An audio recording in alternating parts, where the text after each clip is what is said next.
bon matin, c'est Chantal Roberge Dupuis. Donc, il est 8h36. J'espère que vous allez bien. Donc, c'est des petits jeux de caméra amusants pour occuper puis éveiller la curiosité. J'appelle Kid Kodak puis Kid Caméra. Donc, ça, c'est à tout âge, hein, parce que c'est très important. Prime abord, le jeu du miroir. Et après ça, éveiller de l'intérêt, éveiller de la passion. Donc, il y a des gens qui se lèvent le matin parce qu'ils ont hâte de manger, parce qu'ils ont faim. Il y en a qui se lèvent le matin parce qu'ils ont hâte de jouer du piano, parce qu'ils sont passionnés du piano, mais pas au milieu de la nuit. Mis à part, c'est une inspiration, comme ça se peut pas. Faut tout de suite que je me lève puis que j'écrive mes notes de musique. C'est correct. Donc, on dit on n'étouffe pas, faut pas étouffer l'artiste. Mais il faut quand même garder un cadrage bon pour sa santé, mais bien entendu, on fait attention à ses épaules. C'est pas le temps d'acheter un chien qui va y arracher les épaules. Donc, non plus. Alors, ce matin, je vais parler, bon, pour ceux qui me connaissent pas, je t'invite à regarder mon curriculum vitae. Entre autres, présentement, je suis étudiante à la faculté de médecine en externe parce que c'est impossible de me rendre à l'université. Donc, c'est de la télé-université comme ça. Et puis, je suis une infirmière. Donc, j'ai commencé ma carrière d'infirmière en 1988, c'est facile. C'est 2 bonhommes de neige à 2 boules.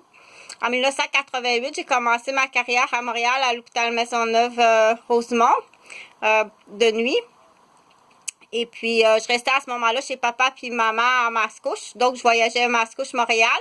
Et de toute évidence, ça fait depuis plusieurs années, entre autres, que je suis traquée par des maniaques. Qui sont les maniaques? Je peux pas, ils sont nommés, ils sont identifiés, mais il y en a d'autres. Donc, on rajoute, on vend, c'est de la loterie humaine, c'est de la vente, t'es complice. Oui, t'es complice. Parce que t'as eu le temps là, de prendre position puis de nettoyer. Donc, on vous a, il y a d'autres groupes qui se rajoutent à des groupes. Donc, mais là, la vidéo ce matin, ce que je veux parler pour faire suite, là, je suis étudiante présentement à la faculté de médecine. Donc, j'ai fait des vidéos de la femme qui a la boîte, qui a la tête dans ses chiffres. Donc, il y a des femmes qui ont la tête dans une canette de petites palourdes. Donc, là, il faut regarder les autres vidéos. Qu'est-ce que ça veut dire pour une femme d'avoir la tête dans une canette de petites palourdes? Donc, c'est des expressions, c'est ça qu'on appelle des inside jokes. Il faut l'expliquer parce que si tu arrives à quelqu'un et tu dis « Hey, la grande, t'as la tête dans une canette », la grande, elle ne saura pas qu'est-ce que ça veut dire, ça. OK? Donc, pourquoi que je fais ça comme ça? C'est qu'à chaque fois, ça, c'est pour les gens qui n'ont pas une bonne mémoire ou qui n'ont pas la chance d'être capable de l'expliquer, de l'identifier, parce que pour l'instant, c'est quelque chose qu'elle ne sait pas qu'est-ce qu'il y a comme ingrédient. Tant qu'il y a aussi longtemps qu'elle n'a jamais vu ça, quelqu'un qui n'a jamais vu cet instrument-là, il ne sait pas c'est quoi. OK? Donc, je l'expliquerai sur une autre vidéo. Si tu n'as jamais vu ça, c'est la première fois que tu vois ça, c'est tout à fait normal que tu sois anxieux. J'ai jamais vu ça. Est-ce que c'est dangereux? C'est normal d'être anxieux. OK? Donc, des fois, là, on dit, on fait pas ça dans les oreilles. On fait jamais ça dans les oreilles. Ça suffit. Ça suffit pour handicaper à la vie. Donc, si t'es handicapé, dans l'exemple de ma fille,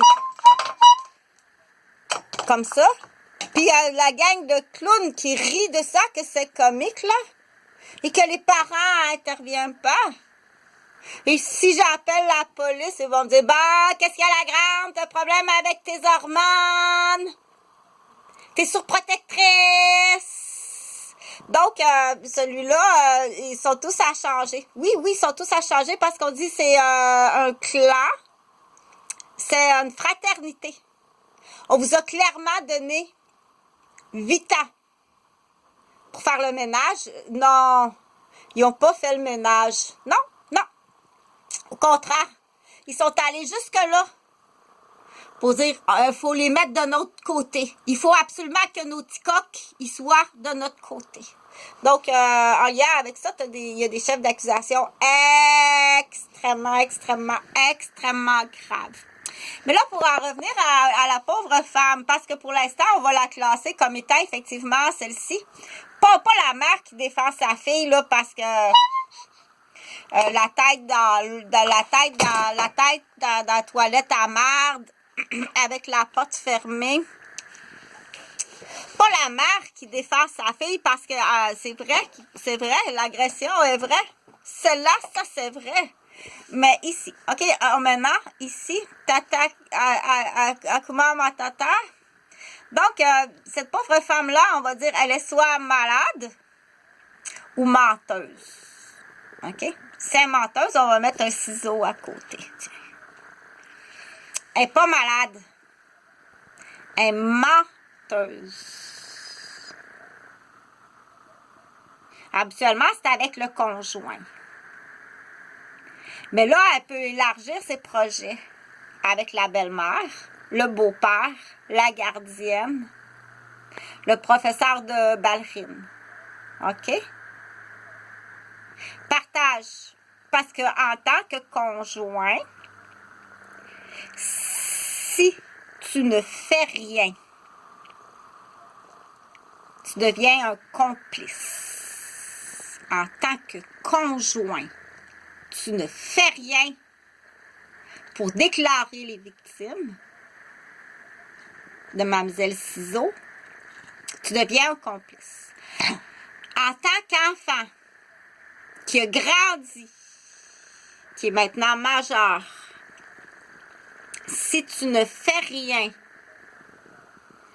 sur la canette de palourde, qu'on dit des fausses accusations, des fausses allégations qui ont entraîné de la démolition. Maintenant que tu es majeur, c'est pas une victime, c'est une petite vicieuse. Je répète, ce n'est pas une victime, c'est une petite vicieuse criminelle. Puis ça fait longtemps qu'elle ramasse des lapins, des cadeaux pour ça. Si tu ne déclares pas ta femme, tu es un complice du ciseau. Donc, c'est des méthodes de la mafia. Ça, c'est juste la démolition humaine de l'immobilier. Quoi d'autre fais-tu ailleurs? Plus facile à comprendre, un vendeur de cocaïne. OK, en plus, tu vends de la cocaïne. Que fais-tu ailleurs? Un vendeur de photos.